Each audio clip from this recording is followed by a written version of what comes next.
महंगाई और इनके झूठे वादे, जुमलेबाजी जो है, देश की जनता इनके जुमलेबाजी से त्रस्त है और न्याय नहीं हो रहा है। सबसे बड़ी चीज़ तो यहाँ पर ये भारतीय जनता पार्टी न्याय नहीं कर रही है।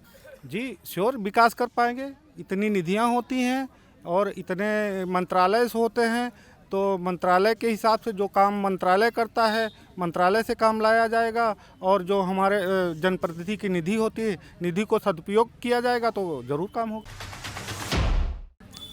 नमस्कार, मैं नूर, आप देख रहे हैं आईपा यानी all India progressive politics association, एक ऐसा संगठन जो बात करता है कि राजनीति को प्रोग्रेसिव कैसे किया जाए, यानी वे सभी मुद्दे जो जनता के मुद्दे हैं, जन सरकार के मुद्दे हैं, उन मुद्दों को उजागर कैसे किया जाए।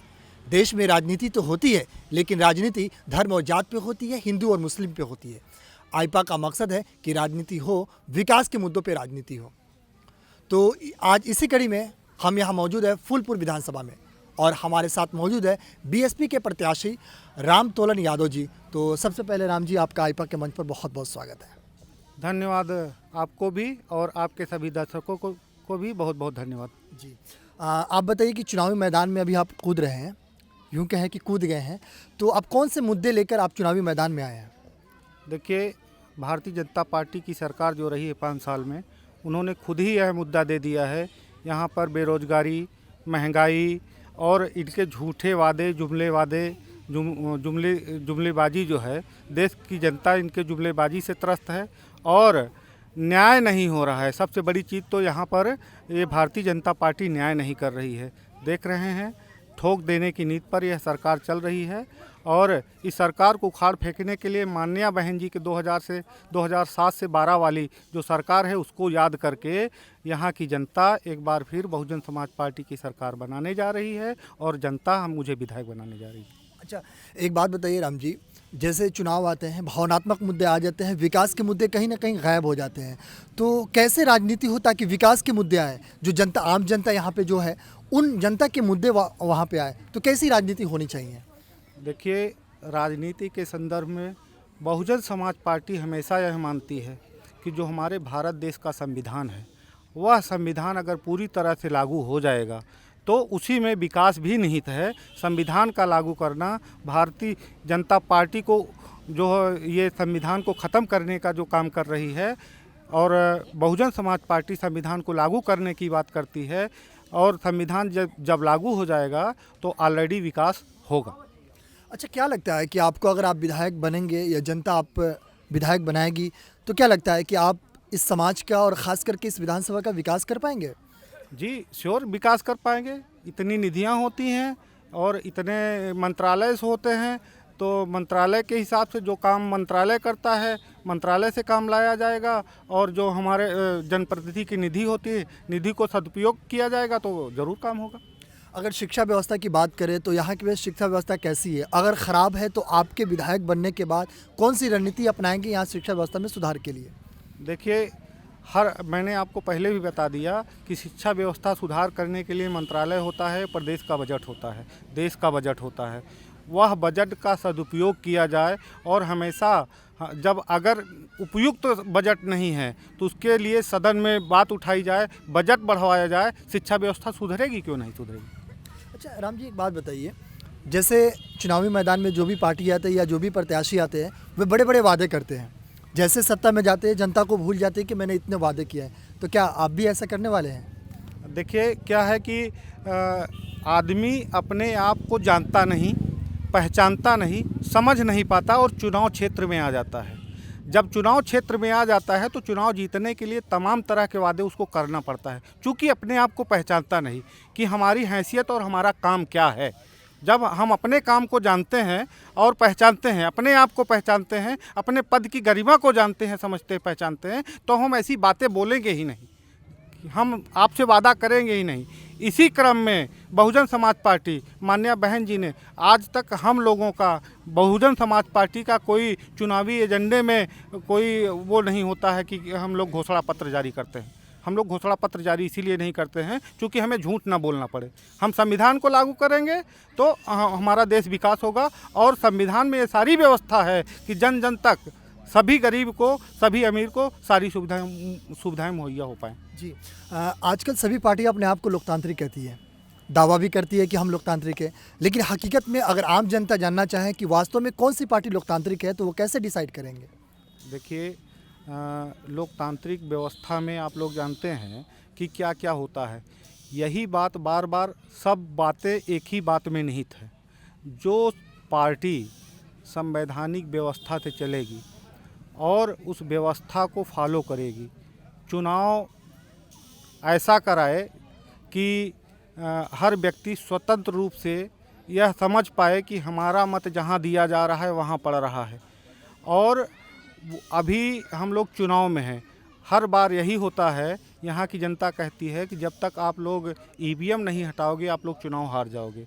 इस तरह की व्यवस्थाएं जब तक देश में बनी रहेंगी, इसको जब तक ख़त्म नहीं किया जाएगा तब तक हम पूर्ण रूप से नहीं कह सकते हैं कि हमारा देश लोकतांत्रिक है। अभी लोकतंत्र और हमारा जो संवैधानिक व्यवस्था, जो संविधान है, पूरी तरह से लागू नहीं हुआ है। जब तक पूरी तरह से नहीं लागू हो जाता है तब तक हम नहीं कह सकते हम पूरी तरह से लोकतांत्रिक हैं। अच्छा एक बात बताइए, भारतीय जनता पार्टी कहती है कि इस बार 350 के पार, विपक्ष पार्टी कहती है कि इस बार 350 पार, तो क्या लगता है कि कौन सी पार्टी सत्ता में आएगी और किन वादों के साथ आएगी?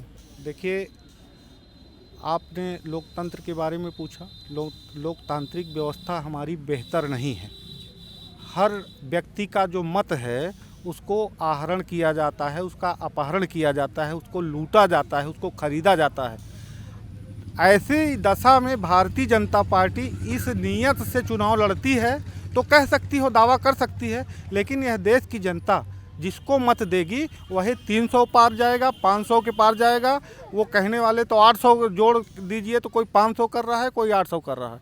हमारी बहुजन समाज पार्टी इस बात की दावा नहीं करती है। हमारी बहुजन समाज पार्टी ज़मीन पे काम करती है, कार्यकर्ताओं के बीच में रहती है, छोटे छोटे लोगों के पास में अपनी बात रखती है, अपनी विचार रखती है और इन्हीं के माध्यम से सत्ता में आने की कोशिश करती है। अच्छा एक बात बताइए, आप समाज बसपा पार्टी के काफ़ी कह रहे हैं कि ये अच्छी पार्टी है, सब कुछ अच्छी है, तो क्या कारण है कि यहाँ पे जो कद्दावर नेता है वो पार्टी छोड़ के जा रहे हैं?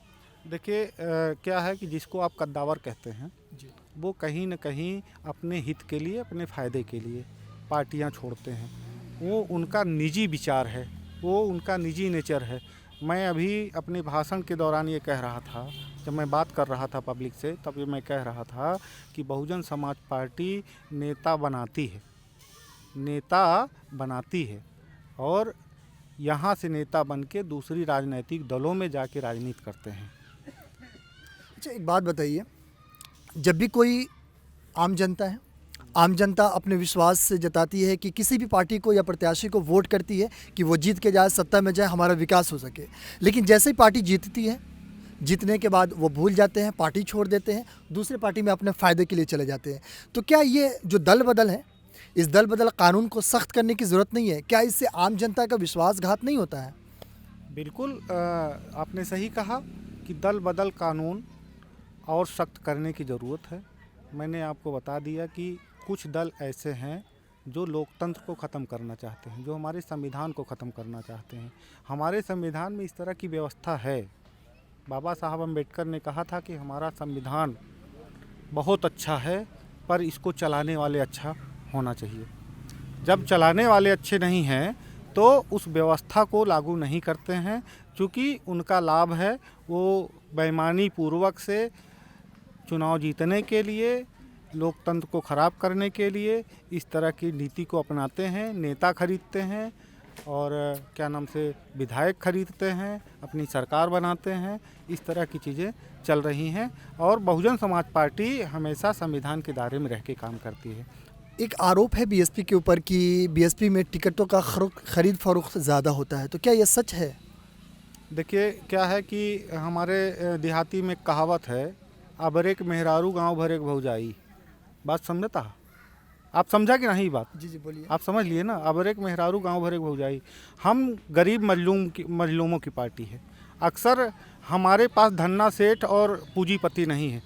हमारी पार्टी हमारे अपने कार्यकर्ताओं के चंदे से चलती है।